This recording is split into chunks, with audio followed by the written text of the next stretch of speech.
بینەرانی وێب تیڤی ستاندەر بۆ کۆتا بەشی بەرنامە و چاوپێکەوتنە کۆمەڵایەتیەکەمان لەگەڵ مامۆستا مەسعود عەبدولخاڵق هاتینەوە خزمەتتان.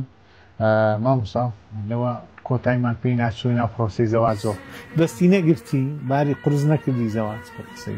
بە تاکید زۆر ژیان دەگۆڕێ ئەنی لە دنیایەک دەچێت دنیایشتر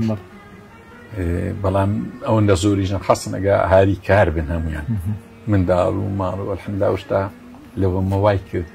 کە هەتا ئێستاش هەر بە شۆڕجێڕی ببینین. مامۆستاوە باسی زمانیشمان کرد کاریگەری و ئەوانە هەولێر چەندێک تەبعەت خواردن و جلوبەرگ و ئەوانە مهتەمی پێوەی لەگەڵ خواردن نابێنێت چۆنە لەگەڵ جلوبەرگ لەبەرکردن و هەڵبژاردن و ئەو بابەتانە چۆنی؟ وەڵاهی لە خواردن من زۆرمە ئەوە نیمە یعنی نازمەڵام من خواردنە خەفیفەکانم پێخۆشترە زۆر زۆر. برادرانی ستاندەر دەرێن ئێمە لەوێ نان ناخۆین بەس دێنێ ماری مامۆستا ئیشتیهامان دەکرێت چی بابەت؟ وەڵی ڕەنگە جارێک نازم چێکەوە باسی کردوتم لە مارێمەوە ماسوورە بە سادەی کە شتێکی بڕک زیاتر لە سادەی مەمنون دەبی ئەو پێی گوترای ڕەنگە بە ساوار دێتە پێشی باز نیسک دێتە پێشی ئەو با قسەی برادرێک لەوژین مامۆستایەکی زۆر خۆشەویستی سێنایی مامۆستا عەبدوڵڵاه بەبێ ئەوە هات پێنجشەم بوو هات نیسکمان هەبوو بەخوامان زۆرتم جاری دووەم هات دیسان جارش کرد جاری سێم لە دەرکەیدا گوتی ئەرێ نیسک حازرە یعنی مانیەوە هەمەشتورە کە میوانتی خۆیە و چی عەلمەوجود دەیدم پێخۆ دەخۆین و لە لای من زۆر احتیمام بە خواردن و شتیها زۆر زۆر ئەوان نییە. بەس من نهێنیشکە کەشە بکەم هەموو میوانەکان کە دێن بۆ نێشی ستاندەر دەبێ ئێمە لە ماڵی مامۆستا مەسعودمان دەخۆین میواندارێکە ئوتێلەکەمان ئێرەیە تاوەیە بەس دیسان لێرە هەر شتێکی سادەیان دەدرێتی بەس تو کە جەماعیە و ڕەنگە ڕێک بە خۆشتریش ئەوە دێتە پێش زیاد لەوەش لە زیاتی بۆنەکان لە دەرێ بکرێ لەو ژوورە دەکرێت بە زۆری لێ ئەو ژوورێکە لە سەربانی مامۆستا مەسعوددا بووە بە وای برادرانی ئێرە شتمان لێ مەنع دەکەن و ینی بە ئاسانی وەبری کار ئاسانی ناکەن لە بۆ هۆڵ و لە بۆ خان و گرتنەوەی لە بەرەوەی ئێرە بیتە ئەگە مایکەکە مشکلەی دروست نەکرد بێت تۆزێ دەستەکانە خۆشمان لەبارەی جلک جلو بەرگ وڵی ڕەنگە ئەمن بە 10 ساڵان جلو بەرگش ناکەم برێت بە زۆری یان ئیبرامە یان ئی خوارزەمانیان ئی خزممە ئەوە جلو بەرگەچی دەبینی ئەوە بووە ئەم لە حیان چێش ئێسا و قاتەم ئەوەی خزمەتی خۆم ئەو پشتێنە ئی ماری خەزوورمە ینی ئەوە زۆر جێم لەو شتەی نێداخۆ ئەوە گەنجەکان کە ئەوەی دەکەن قاتەش دەکەن قاتەکەیان زۆر بە باش بەباری ناکەیان نازانم چ دەرن دەچین دێکۆ دەرن ڕاست بینە لە بۆ ینی زۆربەی جلی ئەوانە زۆر کەم دەچێ بازاڕ بۆ جگاڵ گرتن ینی لە بۆ جلک کردوشتوە زۆر بەکەنی زۆر زۆر بەکەین. مامۆستا بینە سەر دامەزراندن و حکوومەت و هەرێم و نووسینەکانی جەنابەت باسی نووسینمان کرد هەندێک لە شاگوت بۆ مەدرسەیەک و قاڵوویەوە کەی دەست کرد بە پرۆسەی نووسین بەڵام لە نووسین شاخ مەسەڵ بری نووسینی سیاسی لە شاخی بەو دوایی کاک ڕاهبەری سەید بدایم ئەوچ لە بۆ ناردنەوە کە یەکەم جار لە شاخ ڕەخنەم لە مارکسێت بەڵام ناڕست ئەوەش کویان کردۆ لە مجەلەی کوردایەتە لێ بە ناوی سەریحی خۆم مەسعود عەبدولخاڵق لە مارکسێتی کوردی گوتم وانییە ئێوە دەرێن مارکسێت لە سەرکەوتنەوە ئەوەیە لە جیهاندا بەرەو پاکشەکشەیە ئەوە زۆر قڕز بوو دیانگەی تێگەشتنی بەشێکی زانستی بوو ئەو بەشانە ئەوانەی باسم کرد زۆری زانستی بەم لە مەیدانی زانستی هەستم کرد مارکسێت شکستی هینایە پێشە خەرچیمە زۆر بەگەرمی ڕووی لە مارکسێت بوو تقریبان ئەمن تاقانە بووم کە بەرەو مارکسیەتی نەبووم بەرەو مارکسی نەبووم ینی لە مقالەکەش داوام کرد کە شۆڕشمان با شۆڕشەی مارکسی نەبی وەڵام جارێک ڕوبەڕوو بە مامجەلالم گۆ گوتم وەڵا پێم باشە ئیش بوو هات گوتم ئەتو ناوی مارکسی ئەیش بڕک ڕاستە گوتی ئەمن مارکسی نیمە سکرتێری یەکێتی نیشتیمانی و کۆمەڵە هەیە ئەنەوەکەی شەرحێکی کرد پێم خۆش بوو کە بزانیت دەنگ هەیە لە ناوی یەکێتیش نامارکسی نۆگە ئەوە بزانانی هەرازی بووی لە حەلکردنی کۆمەڵە درەنگ و زوو بوو لە هەشتانەوە نییە بەڵێ وەڵاهی ئەم یعنی مارکس کۆمەڵە وەکوورێ هەمووی سەلبیات نەبوو پەروەردەشی زۆر جوانی هەبوو قیادە و عسکەری و سیاسی زۆر گەورەی دروست کرد ئەو پەروەردە جوانە ئەو خۆنەویستیە ئەنی ئەو پەروەردەیە زۆر لە بۆ ئێستا پێویست بوو حەلکردنی بەبێ بەدیل ینی بۆ هۆی ئەوەی دەوری هەبی لە گەندەڵی دوای ڕاپەڕین و 91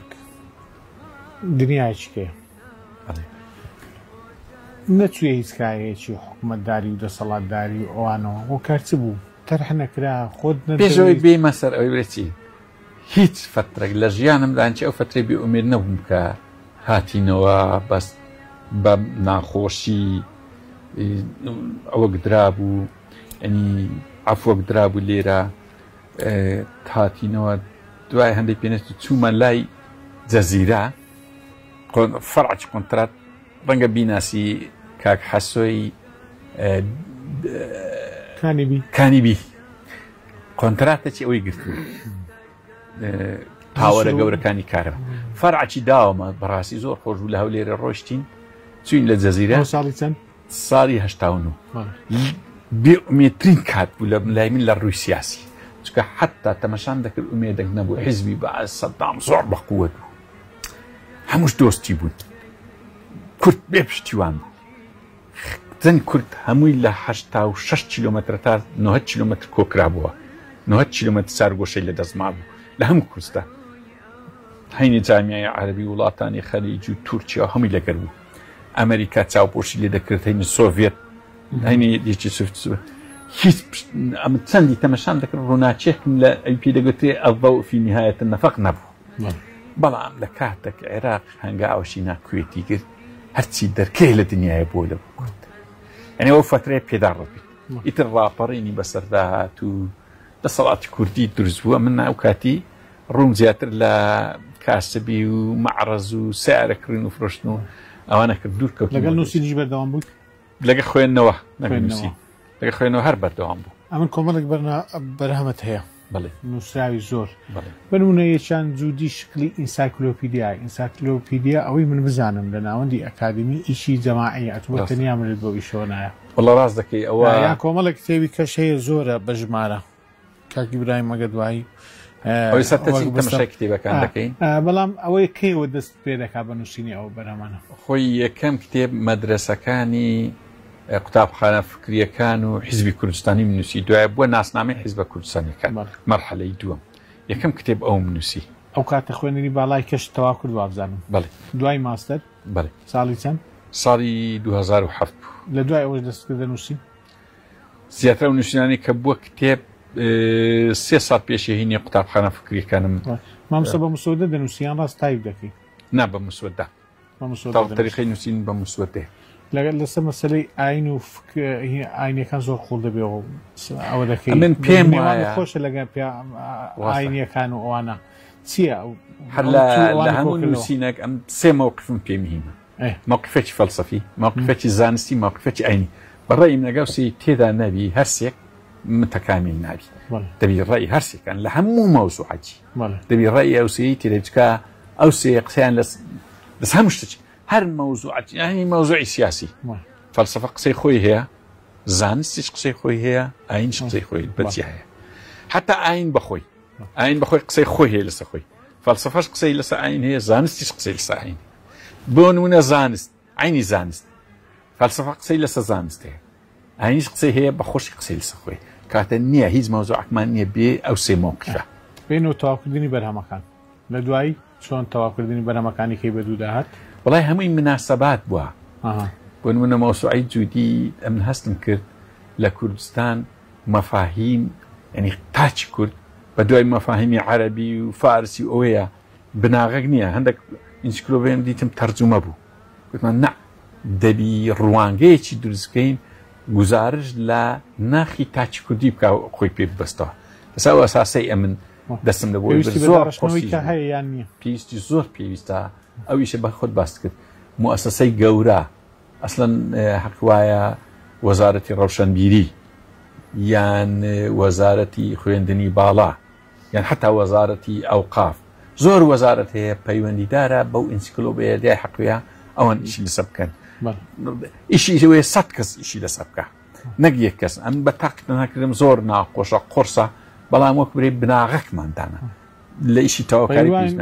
لە ستاندەر زیاتر تێدا قوڵ بێتەوە دێنە سەر ئیشە قورسەکەی جەنابەت کە ڕووبەڕووی ئەو ڕەخنانەی ئەوەندە ساڵی کە لە دەسەڵات هەبێت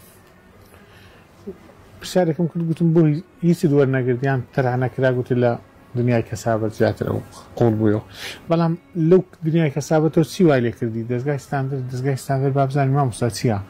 دەستگایە ڕێکخراوە فکرەکەیە ڕۆژنامەیە گۆڤارە چۆن سەریاڵدا خۆیمە کە لەبەر چێمە چوینە معرەز و گوتمان ئەمە ماندی بووینەوە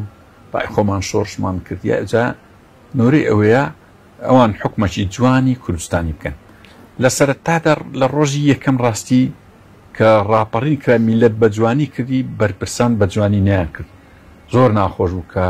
تاوان کرا میلەت نەیکرد دەسەڵات کردی هەمووش نا قسمە تر گوتمانەوە تەجروبەچیەکە بەڵام دیار بوو هەر درێژەی کێشاوە وای کرد بە جوابی چکە لەبەرچیش بە جوابین ئێمە دەوڵەت نین ئێمە لە قۆناغی ڕزگاری نیشتیمانی ڕزگاری نیشتیمانی شەن مایە زۆرمان مایە ئەوەی نییە ینی بڕێ بدەین دەبەر هەندێ تۆزێک بە جواب هاتین ئیتر وای کرد ئەو خەتە دروست بوو ستاندەر دروست بوو وەکبرێ معارەزە دروست بوو فکرەکەی خۆتە ستاندەر وڵی مەجموعەکمان بوو ینی دانیشتن لە دەوری یەک کۆبووبوونەوە ئاگاتان لێک بوو چۆن بەڵێ بەسارم بەخۆم لەمێش بوو مستەڵحی ستاندەرم زۆر بەدڵ بوو ستاندەر لەبەر ئەوەی هەموو عیلاقاتی گەردوونی لەسەر ستاندەرە ئەجا عیلاقاتی کۆمەڵ گەشت ئەگەر نەتە ستاندەر عەدالەت نهایەتی ئەسا ئەو ئەساسی ئەو ناومان هینا مەیدان یەکەم جار گۆڤار بوو گۆڤارەکە بەس گۆڤارێکتان گۆڤار ساڵی چەند ساڵی 2007 ئەگەر غەڵەت نەم ئیتر زۆر گەشەی کرد ئەو گۆڤارە وەی لێ هات یعنی مانگانە لە ژمارەتیان 16,000 دانی لێ فرۆشرا وای کرد جەریدەش دارنی هەر بە داهاتی ئەوە ماندەگە یارمەتی شەبوو خەستن لە دەرێ ئەوەی ناومەلێ ناو دەنجی غەریبان مەجموعەتی زۆری ڕەوشنبیرانی ئەوی کۆمەڵی کورد لە ئەوروپا ئەوانەش یارمەتیەکیان دەنارد ئیتر شەکانمان زۆر باش بەڕێوە چوو گەشەی کردووە تا ئێستاواکە مامۆستا بۆ دەسەڵات قەڵسە بە ناوی ستاندەر تەشنوزە لە کوێوە سەرچاوەکە لە کوێوە نییە قەزوی بەڵام دەزانی چیا ئێستا ڕەنگە سوالە چ بکەی ئەمە مەسەلەن ئایا ڕقمان لەو دەسەڵاتەی دەبتەوە نەخێر ئێمە ینی چی پێمان گوتبن ینی ئەو 12 ساڵی ئەم پێبین دەکمە هەرچی ڕخنەی لە دەسەڵاتی گرتوی ڕاز دەرچوو هەرچی دەسەڵاتی وەڵامی دابیەوە ڕاز دەرنەچوو ینی ئێمە ئەوەی بە دەسەڵاتمان گوو کە ئەو منهەجە نەتیجەکەی هەرێمی کوردستان لاواز دەبی یان لە ناو دەچی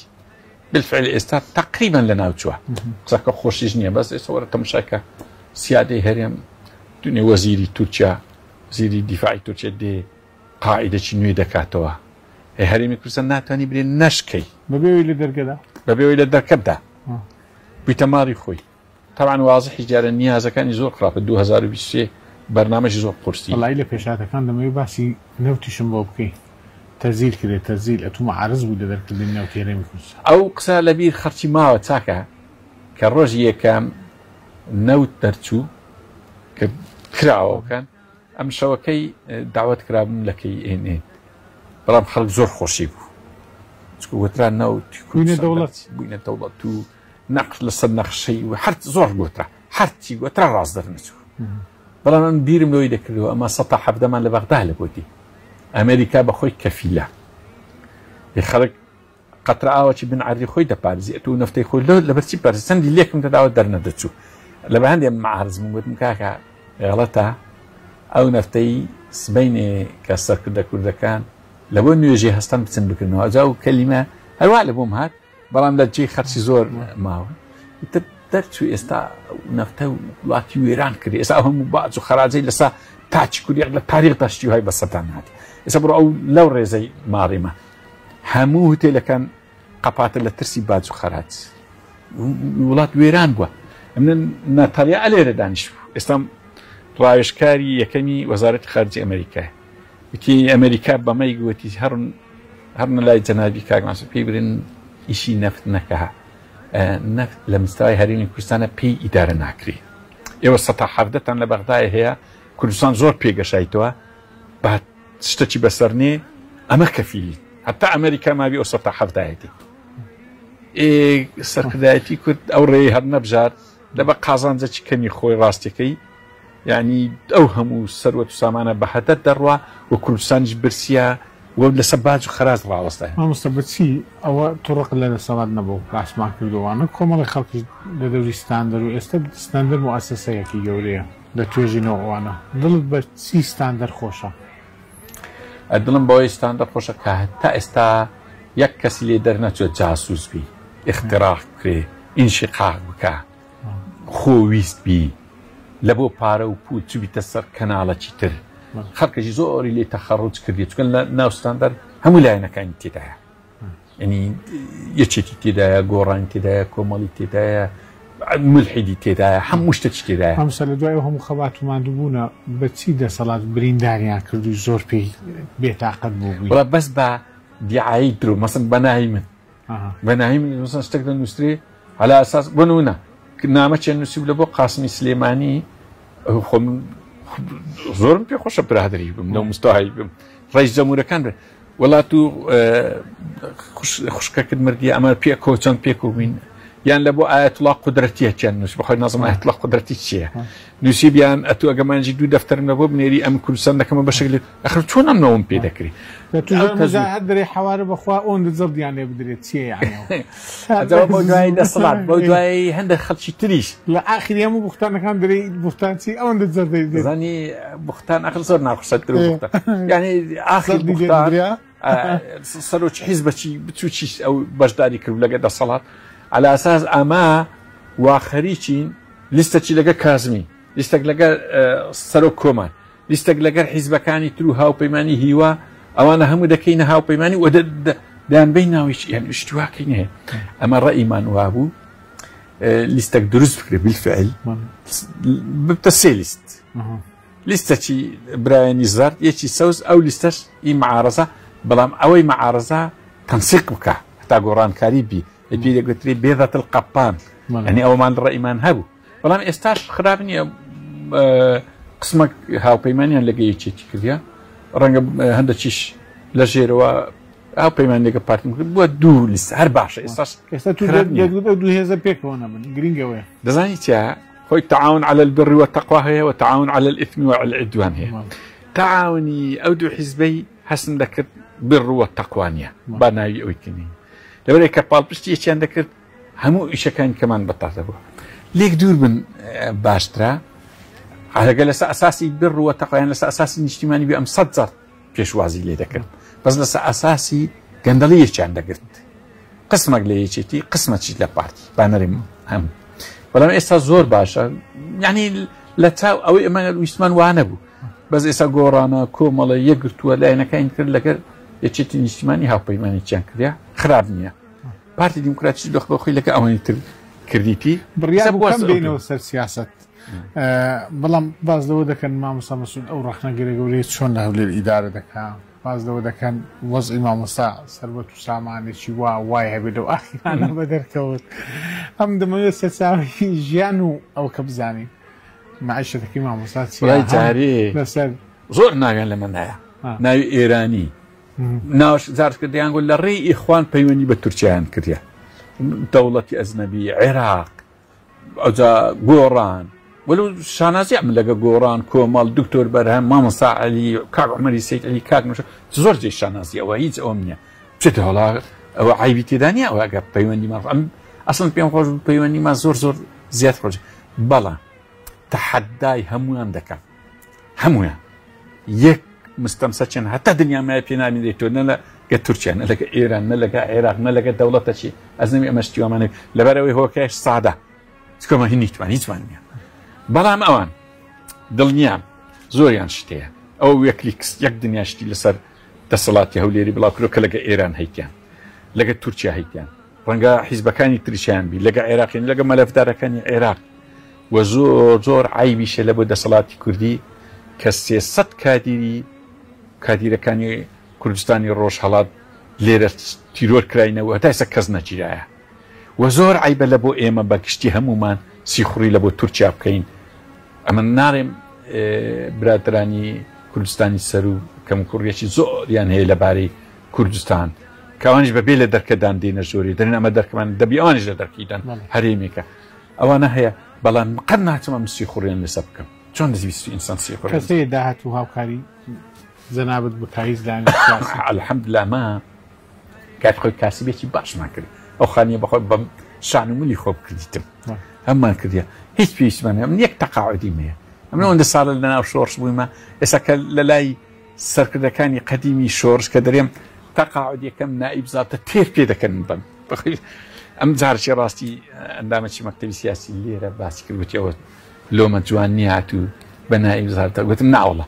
لە بۆ من هیچ عیبی نییە